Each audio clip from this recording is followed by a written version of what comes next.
Okay, this video shows you headstones that I cleaned in 2022 in March, and then I came back in July and took pictures so you can see the difference between the March and July. So in this first one, it's the before picture before I did anything, and then the middle photo is how it looked immediately afterwards.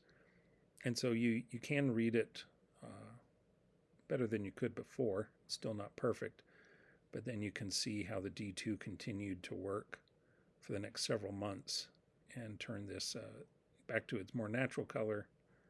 So that was very nice.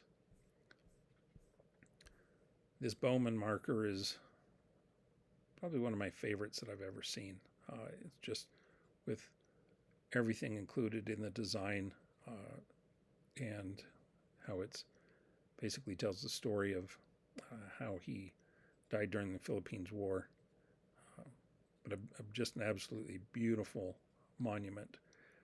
Again, showing the before, the immediately after, and then how it looked in July.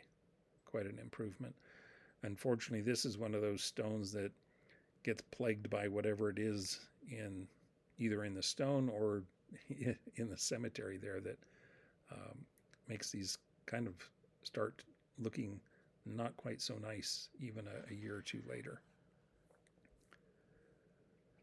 This is a good example of one that I cleaned, and immediately afterwards I thought, well, that was kind of a waste of time. It doesn't look like I did any good at all. But D2 wasn't done, and so you can see by July it made a significant improvement to the appearance. And this was one, obviously it had been broken and repaired, so I was very gentle with it as I cleaned it. But again, the D2 helped take out some of those splotchy marks over the months. Again, one of the stones that gets that red color in it that's often seen in the stones there. This one did have a pretty nice improvement immediately, on that same day. And then it continued to get a little bit lighter and back to its natural color over time. Another one, again, just showing the power that D2 has to continually work. And same with this one.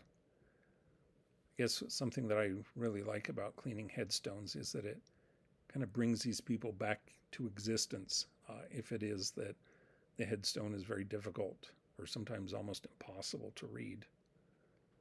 So it's nice for people as they walk through the cemetery to be able to see who's there and